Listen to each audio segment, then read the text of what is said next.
Welcome to another edition of Border Report Live. I'm Sandra Sanchez, coming to you from Harlingen, Texas, deep on the South Texas border. I'm filling in for Rudy Mireles. Later, I'll be joined by UTRGV's Roseanne Bacha Garza of the history program there to talk about a unique event where people can sign up to retrace the steps of the Underground Railroad that went through here from South Texas to help slaves escape to Mexico. But first, some headlines. A federal judge has accused the Trump administration of terrorizing immigrants and recklessly violating the law in its efforts to deport millions of people living in the United States. Citing the deaths of Renee Good and Alex Preddy in Minnesota, the judge said in a scathing decision late Wednesday that the White House had also extended its violence on its own citizens. U.S. District Judge Sunshine Skies in Riverside, California, ordered Homeland Security to provide detained immigrants around the country with notice of her earlier decisions that they may be eligible to seek release on bond. Under past administrations, people with no criminal record could request a bond hearing before an immigration judge while their cases wound through immigration court, unless they were stopped at the border. President Donald Trump's White House reversed that policy in favor of mandatory detention.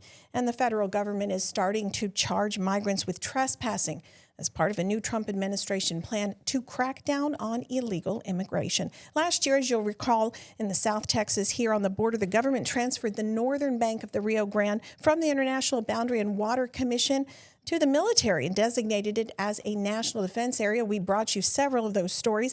That made it a crime to knowingly cross the area, which runs from Brownsville to Roma, Texas. The military put up signs, which are in the Rio Grande, as you can see there on your screen, calling it a restricted area. They also have even been projecting with loudspeakers, broadcasting the warning in Spanish. Well, now the government is charging people who cross through the area with entering a military zone for an unlawful purpose and willful violation of what's called a, quote, defense property security regulation. These are misdemeanor charges. At least 5 people have been charged so far, and they've all pled guilty. And also 9 people face criminal charges in connection to a shooting last July at an ICE facility near Fort Worth. Their trial was supposed to begin this week, but a federal judge declared a mistrial Tuesday because of an issue during jury selection. Defense attorneys say in the case that the jury selection will begin again on Monday. Prosecutors allege all 9 defendants are part of an anti-fascist or Antifa cell in North Texas. They will stand trial together and face 7 different types of charges. 5 defendants face charges of attempted murder of federal and local officers. A former federal prosecutor wants a large number of defendants could lead to a longer trial where anything, they say, could happen. While I'm sure the prosecutors have thought long and hard about why they want one trial, be careful what you wish for, because you now have 9 times as many chances that something can go wrong. Now, the judge could still decide to sever the trial or split up the defendants into different trials to make everyone receive a fair trial. And as you know, it's been nearly a week of the partial government shutdown. Congress still has not approved funding for the Department of Homeland Security. Democrats are demanding changes to immigration and customs enforcement before that can happen. Washington correspondent Maddie Beer-Temple reports on where negotiations stand. Democrats say the ball is now in the president's court when it comes to negotiating ICE reforms, but the White House says that Democrats' demands are unserious. This is day 5 of the Trump Republican shutdown. Democrats are the reason that the Department of Homeland Security is currently shut down. Washington is no closer to a deal on funding the Department of Homeland Security. House Minority Leader Hakeem Jeffries says Democrats won't approve more funding without changes to ICE operations. That includes a ban on masks, mandated judicial warrants, body cameras, and more. And they remain lines in the sand for us because we're standing up for everyday Americans, for American citizens, and for law-abiding immigrant families who are being violently targeted. The funding standoff comes after federal agents killed 2 American citizens in Minneapolis last month, Renee Good and Alex Preddy. Jeffries says he wants to make a deal, but we've not seen any high-level effort coming from the president or from the House or Senate Republican leaders. We've been engaged in good faith negotiations with the Democrats. White House Press Secretary Caroline Leavitt says Democrats' demands are a non-starter. Last night, they sent over a counterproposal that, frankly, was very unserious, and we hope they get serious very soon because Americans are going to be impacted by this. The DHS shutdown is currently impacting the TSA, FEMA, and the Coast Guard, but ICE remains funded through the Big Beautiful Bill. Reporting in Washington, I'm Maddie Beertemple. Back to you. And the Trump administration issued a sweeping new order that could lead to the arrest of tens of thousands of refugees who are lawfully in the United States, but they don't have yet permanent residency. A memo filed by the Homeland Security says refugees applying for green cards must return to federal custody 1 year after they were admitted to the United States for review of their applications. DHS, quote, may maintain custody for the duration of the inspection and examination process, the memo says, which was filed on Wednesday. And a Republican border congressman from Texas is blaming his GOP opponent for politicizing the death of a former staffer he's accused of having an affair with. Congressman Tony Gonzalez, whose district runs from San Antonio to El Paso, was the focus of a San Antonio Express news article that reported on a text message from the woman who admitted to having an affair with Gonzalez. In the past, Gonzalez has said the allegations of an affair are not true. Regina Santos Aviles, a Gonzalez aide, died after lighting herself on fire in her Uvalde home last year. Another former aide in Gonzalez's office said that Santos Aviles had told him of the affair with the congressman and provided a text message showing from Santos Aviles where she said she had, quote, had an affair with our boss. His primary opponent, fellow Republican Brandon Herrera, is calling for Gonzalez to resign. That's it for headlines. When we return, we have Roseanne Bacha Garza of the University of Texas, Rio Grande Valley to tell us about the Underground Railroad that operated here in South Texas and how you can participate in an event retracing the steps. Stay with us. Border Report Live will be back in 2 minutes.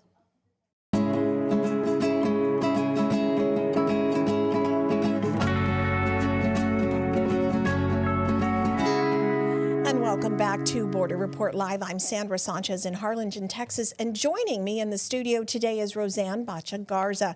She is with the University of Texas, the Community Historical Archaeological Project with Schools. Long name, acronym is CHAPS. Welcome, Miss Bacha Garza. You last year put on this unique event called the Walking Southern Roads to Freedom event. I actually went to it, covered it. It was fascinating. This is Black History Month. The event is being repeated again at the end of the month. You're here to tell us about it. What'd you learn from the last event, and what are you going to do this time around? Well, we were very excited with the great success that we had last year for the inaugural Walking Southern Roads to Freedom project. We are trying very hard to bring awareness to the Black history in our region, especially as it relates to Underground Railroad-like traffic through South Texas and into Mexico, and the families, mixed race origins that helped these freedom seekers achieve their freedom along the way. So last year, when we had our inaugural event, we were inspired by a woman out of the Harriet Tubman Museum and Educational Center in Cambridge, Maryland, where Harriet Tubman was raised and was enslaved. She had heard about a project that we successfully got the Jackson Ranch Church and Martin Jackson Cemetery onto the National Underground Railroad Network to Freedom program through the National Park Service, and wanted to learn more about it and wanted to come down and conduct a walk to freedom, just like she does in her area on the Eastern Shore in Maryland, and wanted to come down and meet people here, meet the family descendants. So we planned a 65-mile walk last year over 7 days. It was wildly successful beyond our dreams. We had a lot of local attention, and we had people from other parts of Texas and other states in the country come and join us for this wonderful event. I joined you on day 3, where you had 13 miles of walk scheduled. I think you were talking about Linda Harris from the Tubman Museum who came down. She told me something really interesting. She said people, as they participated, told her they felt like they were walking with the ancestors. And that was it was a very poignant moment. Tell us a little bit about what you did on the walk and what you felt. Well, that in and of itself is a very powerful statement and is the mantra of our planning committee and everybody who's been participating in organizing last year's event and this year's event. Wanting to walk in the shoes of the ancestors, to know the distances that they traveled, and to experience the locations that the folks would have walked through and perhaps stayed at either the Jackson Ranch community or the Weber Ranch community, and learn more from their descendants as to how they feel about being related to these wonderful families. Now, last year it was 7 days, as you mentioned. This year it's shorter. It's 3 days, February 27th through March 1st. You start in Alamo. You actually end at the International Bridge, McAllen Hidalgo Reynosa International Bridge that crosses in to Mexico. Do you go across to Mexico, and what's that like for the participants? Yes, we actually cross over the bridge and symbolically become free as we set foot on Mexican soil. That's what it says in the Mexican Congress. That's what these freedom seekers were trying to achieve back in the 1830s and 40s and 50s and prior to the U.S. Civil War. And we want to experience that exhilaration as we cross a river and are greeted by our counterparts in Mexico. So we will be greeted by Dr. Martin Salinas from the archives. He's the chief archivist over there, and other elected officials and from the city of Reynosa. And we will symbolically be free, and we will shake hands as a friendship across the border to promote our two countries and the transnationalness of our region. That's so beautiful, symbolically free. I mean, tell us, for those who are not aware, what the laws were in Mexico and how people could escape to Mexico from here. We all know about people heading north, right? Mm-hmm. But I don't think that many people realize that many people escape to freedom this way. Well, ever since Mexico gained their independence from New Spain, they were not interested in allowing slavery within their borders. By 1829, the third president of Mexico, Vicente Guerrero, who happens to be Afro-Mestizo, had declared that slavery was abolished in Mexico. And then later on in 1837, after Texas gained their independence from Mexico and wanted to retrieve a lot of those enslaved folks who sought their freedom and successfully attained it, they wanted them to come back over the border. Mexico would not allow any extradition. They would not participate with any of that. So the Mexican government in 1837 stated in their constitutions that this is without exception. And even later on in 1857, they continued to put that language into their laws that once a person walked across the border into the country of Mexico, that they indeed were free. Wow. Now, several of the locations that you'll be stopping at this year include, I think, the Eli Jackson Ranch and Cemetery, which is a very historic site. Last year, we were in Alamo at where the La Matanza happened. Where do you plan on going this year's event? Well, this year we planned a 3-day walk versus a 7-day walk. So a lot fewer miles. How many miles total? Total 24 miles. Okay. And we will start in the city of Alamo Central Park, where we will think about the memory of La Matanza, where the Texas Rangers had hung many Mexican Americans and Mexican Texans in the 19 teens. So we are starting at a location where there were injustices against people of color. So we will also have Native American groups there doing a blessing with a send-off to our walkers so that we can embark on this journey with a blessing and some type of spiritual enrichment. So I think it's important to note that, as you mentioned, the La Matanza location is in memory of Mexican Americans who were lynched, terrorized. It's not just Underground Railroad, it's people of color and tracing the routes that people of color took for their freedom here through South Texas into Mexico. Yes, correct. So we have the locations that have to do with the African American groups were the Weber Ranch and the Jackson Ranch, where you had the mixed race couples and couples who had their mixed race children who were assisting freedom seekers across the river through the Jackson Ranch and the Weber Ranch, and then on our way to visit Mexico, Reynosa, Mexico. I think it's, I think we've mentioned it before.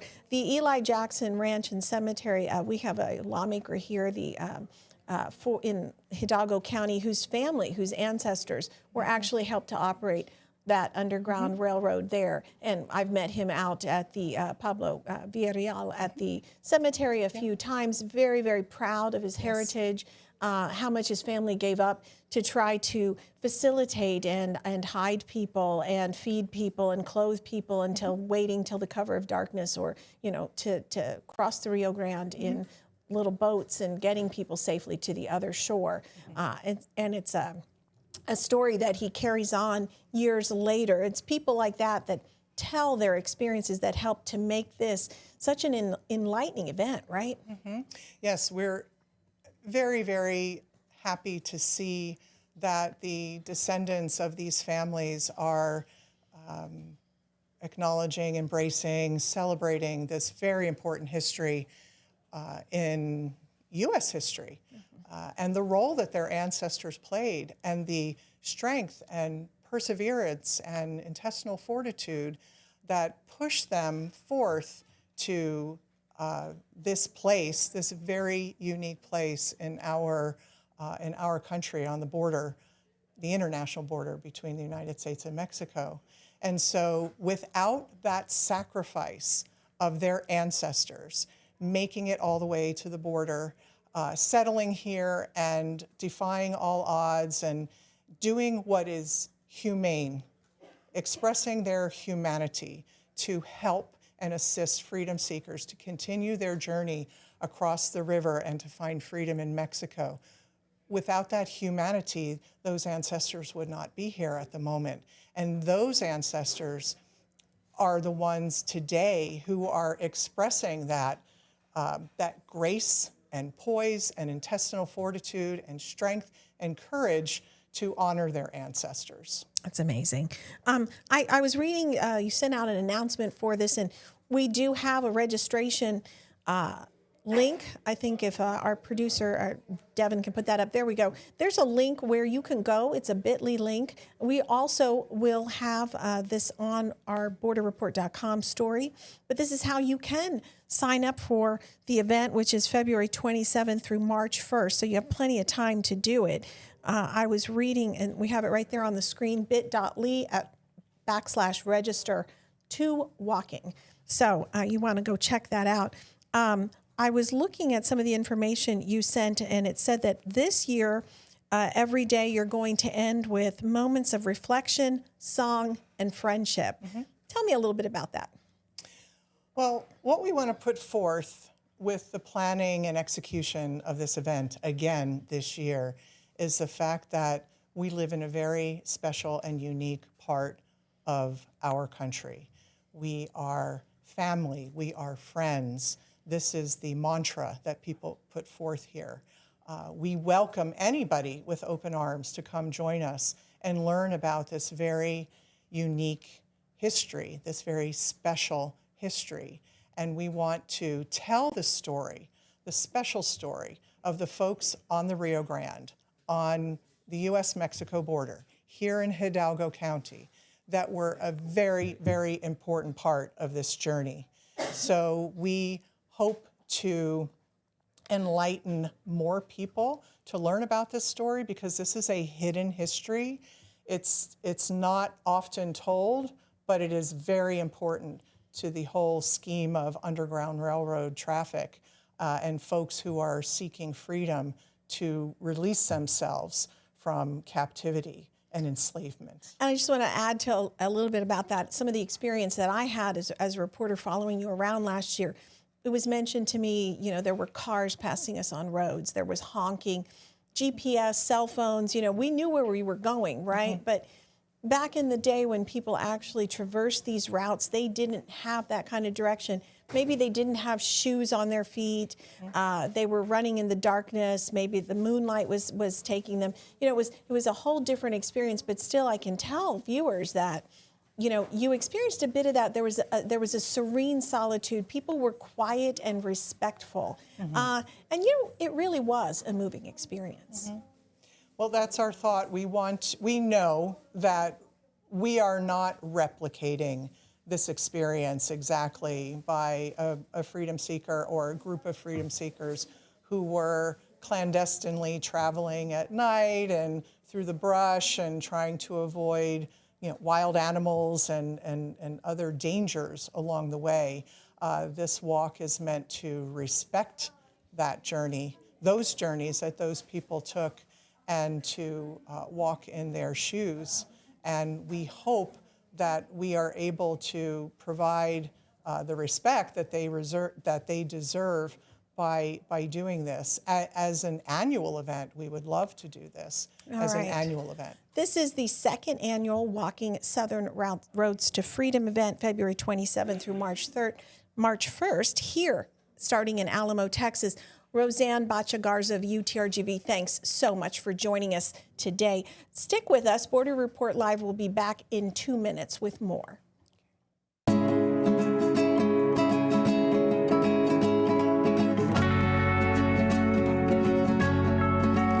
Welcome back to Border Report Live. I'm Sandra Sanchez. Yesterday, we were talking to our Southern California correspondent, Salvador Rivera, about stormwater that's passing through San Diego and the Tijuana region and how there's pollution affecting the area. Sewage-tainted water coming from south of the border, contaminating wells used by ranchers in the region. Today, he tells us how they're frustrated and nothing is being done to help them. Overall, the Tijuana River Valley made it through the storm unscathed. I was expecting Saturn Boulevard to be flooded, but as you can see, it's not. But judging by all this white foam, there is still plenty of raw sewage, chemicals, and other contamination coming in via the Tijuana River. This is where the Tijuana River begins its journey inside the United States. It's here you will find a 450-foot-long trash boom, keeping trash from going any further into the Tijuana River Valley. Tons of floating debris will be stopped here, but there's nothing it can do to hold back the millions of gallons of raw sewage and other contamination that comes in from south of the border. Downstream, the pollution becomes obvious as it turns into white foam, releasing dangerous gases into the air, creating other problems for ranchers like Ruben Cervantes. The reason it's a big problem is because we're on well water, and the well water is what's feeding the horses. Cervantes says the horses in the valley that drink the water are coming down with intestinal parasites such as worms. We have to deworm every 2 months because they do create worms. This water is like this all year long, even when it's not raining. Another concern for Cervantes and his neighbors is Saturn Boulevard. When it's not flooded, it's in really bad shape. Cervantes wants the city and/or the county to fix the issue, maybe put in a bridge. But his major concern for now is the foam getting into the groundwater, hurting the horses and other animals in the valley. We also pay taxes, and the animals should be taken care of. Near Saturn Boulevard is Smuggler's Gulch, where more tainted water from Mexico was running over Monument Road. And that's Salvador Rivera I'm Sandra Sanchez. Thanks for joining us today. That's all the time we have on Border Report Live.